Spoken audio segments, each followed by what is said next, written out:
katika Agano Jipya.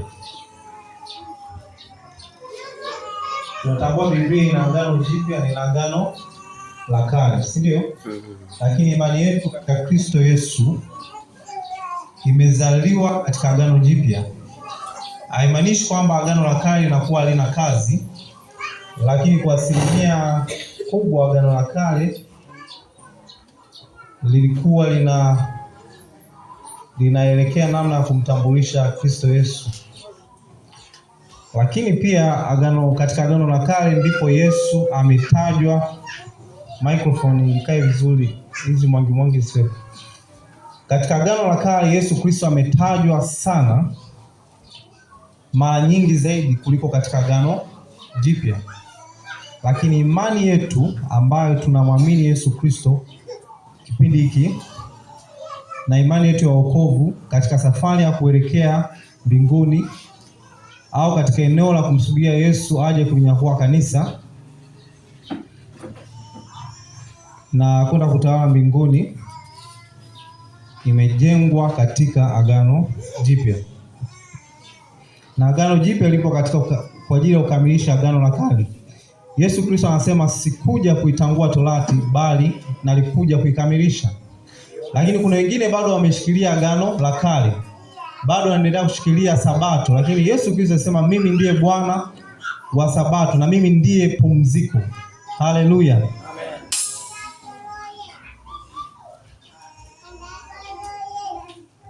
Wengine bado wanaamini hawezi kula kitimoto. Lakini katika Agano Jipya kitimoto tunakula, si ndio? Maana Biblia inasema kinachomwingia mtu, yaani chakula kinachoingia na kutoka kimtii mtu unajisi. Sema sipo kwenye kufundisha hilo, wewe niendelee. Agano la Kale alikutosha kuwaokoa Wayahudi. Ndipo likatokea agano kwa ajili ya Wayahudi. Lakini alikuja tu kwa ajili ya Wayahudi, likaja pia kwa ajili ya watu wote. Na ndio maana Yohana sura ya 3:16 inasema kwa maana jinsi Mungu aliupenda ulimwengu hata akamtoa mwanae wa pekee ili kila mtu amwaminie asipotee bali awe na uzima wa milele. Maana yake mwanzoni wokovu ulikuwa ni kana kwamba unakuja kwa ajili ya Wayahudi, lakini baadaye sasa wokovu kaja kwa dunia nzima.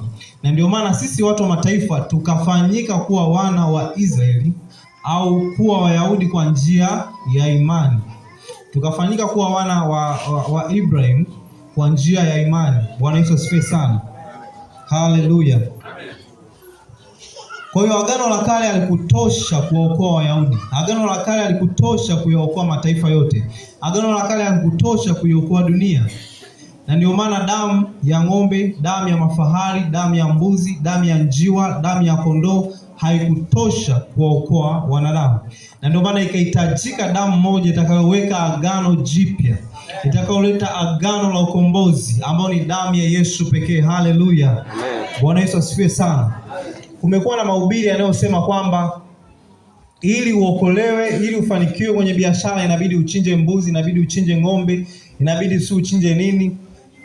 Jamani, sasa hivi tupo kwenye Agano Jipya. Hatuhitaji tena damu ya kondoo, hatuhitaji tena damu ya mbuzi ili iweze kutusaidia katika maisha. Hatuhitaji tena damu ya ndama, damu ya njiwa, damu ya ng'ombe, damu ya kondoo ili tusamee dhambi. Tuna damu ya Yesu Kristo ambayo ni damu ya agano iliyomwagika miaka 2000 iliyopita, ambayo hata leo inanena mema. Na kwa damu hiyo ndio damu iliyozaa Agano Jipya, na ni damu iliyotengeneza imani yetu katika Kristo Yesu. Haleluya. Kwa hiyo mtu akikwambia tuchinje si ng'ombe, tuchinje si mbuzi, maana hata kuna manabii wengine wameibuka wanasema maana tuchinje mbuzi, si ili ufanikiwe kwenye biashara inabidi uchinje mbuzi. Huyo yupo anaturudisha kwenye Agano la Kale. Sisi imani yetu sasa hivi imejengwa kwenye Agano Jipya. Sijasema kwamba Agano la Kale usilisome, unalisoma ndio, lakini likusaidie kwa ajili ya likusaidie kwamba lilikuwa inamaanisha nini katika Agano Jipya. Haleluya. Maana sisi sasa hivi hatujajengwa tena kwenye damu za mbuzi, damu za kondoo na damu za njiwa. Tumejengwa katika damu ya Yesu Kristo. Ndio damu inayotusamehe, ndio damu inayokomboa miili yetu, ndio damu inayokomboa nafsi zetu, ndio damu iliyokomboa roho zetu, na ndio damu iliyokomboa mpaka ardhi yetu, ndio damu iliyokomboa mpaka watoto wetu. Haleluya. Kuna wengine wanasema kuna udongo wa kutoka Israeli, kuna udongo wa upako. Sikiliza, usiturudishe huko kwenye udongo tena. Sasa hivi tupo kwenye agano jipya. Maana yake Yesu, damu ya Yesu ilipomwagika msalabani, haikukomboa tu nafsi ya mtu, haikukomboa tu roho ya mtu, bali ilikomboa mpaka ardhi. Haleluya. Maana yake unaposema ardhi yako imelaaniwa, njoo chukua udongo wa upako, sijui nini, huu ndio udongo wa ukombozi. Hapana, hatuna udongo wa ukombozi, ila tuna damu ya Yesu Kristo ya agano jipya, ambayo ndio damu ya ukombozi. Ilipomwagika katika ardhi, maana yake iliondoa laana katika ardhi. Unasema kwa namna gani? Biblia inasema kwenye kitabu cha Isaya ya kwamba Yesu alisulubiwa ili sisi tuweze kupona, lakini pia alimwaga damu yake, alifanyika laana ili sisi aweze kuchukua laana zetu. Manake laana zilizopo katika ardhi, laana zilizopo katika ukoo, laana zilizopo katika familia, unapookoka, ile damu ya Yesu Kristo inaondoa laana zote, inaondoa laana zote hata katika ardhi na udongo. Kwa hauhitaji kuchukua udongo wa upako ili kwamba uondolewe laana katika huo udongo. Damu ya Yesu Kristo imetosha kuondoa hiyo laana. Kuna wengine wanafundisha, wanasema kwamba tutoe sadaka ya nini? Ya ukombozi.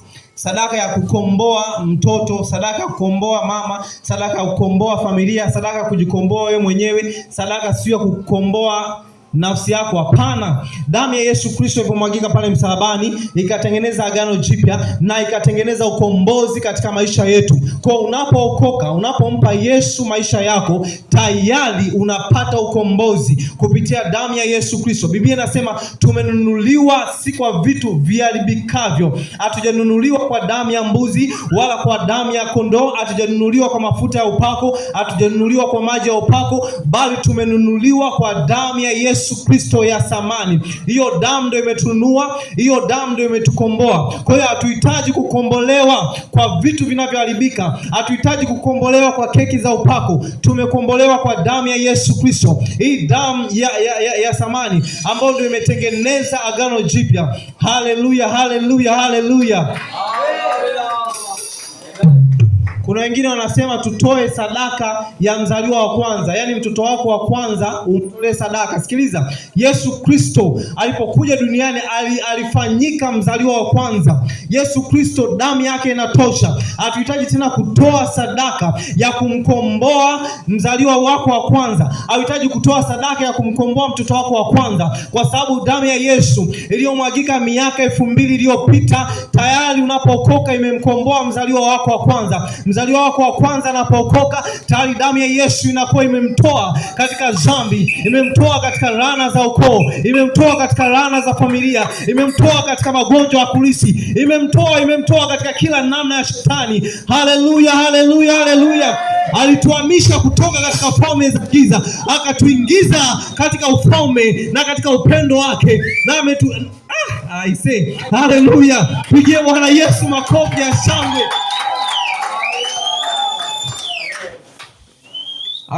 Agano jipya limebeba msingi wa imani yetu katika Kristo Yesu. Haleluya. Yesu alienda jangwani ili sisi tusipite tena jangwani tena, na ndio maana alienda siku 40, ambapo wana wa Israeli walienda miaka 40 jangwani. Naudia tena, Yesu Kristo alipokuja duniani alienda jangwani siku 40 jangwani kufunga na kuomba siku 40. Kwa nini alienda jangwani kufunga na kuomba siku 40? Ndio, kuna tafsiri nyingi kwa nini alienda jangwani, lakini kuna moja ambayo nataka niongelee muda huu. Yesu alipoenda jangwani alitaka aikamilishe ile safari ya wana wa Israeli. Wana wa Israeli walipita katika jangwa. Unajua safari ya kutoka Misri kuelekea Israeli sio mbali sana. Haikuwa ni safari ya kuchukua siku 40, na ni miaka 40 ambao walitembea wana wa Israeli. lakini wana wa Israeli walitembea miaka 40. Leo ukitoka Misri ukaenda Israeli, kama ukipanda ndege, sidhani kama unaweza kumaliza siku 2 3. Lakini wana wa Israeli walitembea miaka 40. Hata kama ni kutembea kwa mguu, wasingeweza kutembea miaka 40. Lakini wana wa Israeli kipindi kile walitembea miaka 40 kutoka Misri kuelekea Kanaani. Asa Yesu alichokifanya katika Agano Jipya, alipokuja akaenda jangwani siku 40. Ukisoma kitabu cha Ezekiel sura ya 4 mstari wa 6.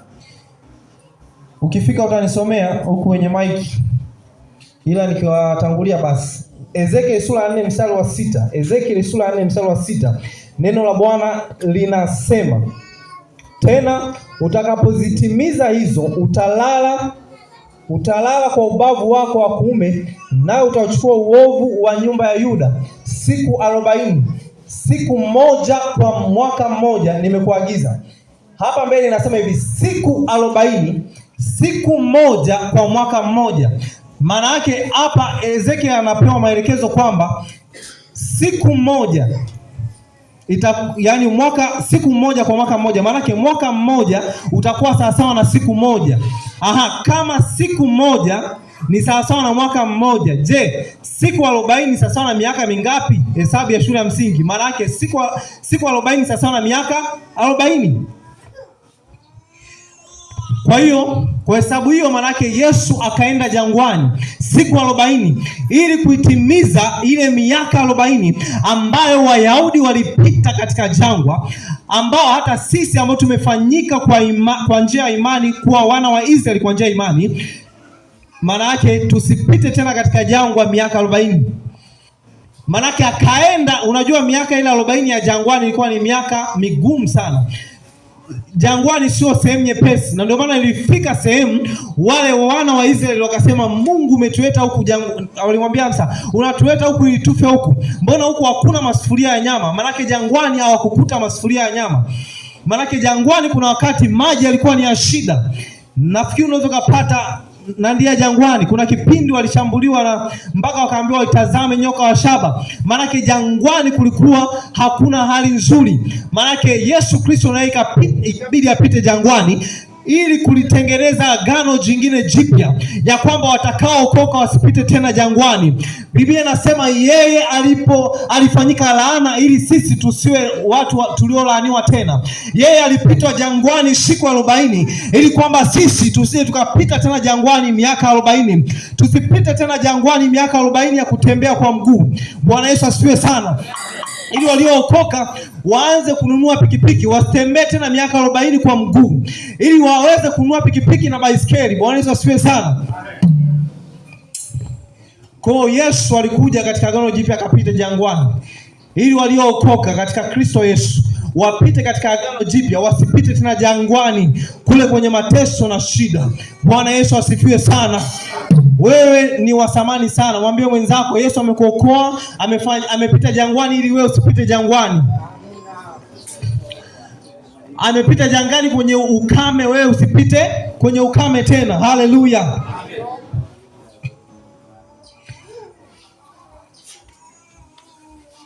Lakini kitabu cha Zaburi kinasema, nijapopita katika bonde la uvuli wa mauti, sitaogopa mabaya.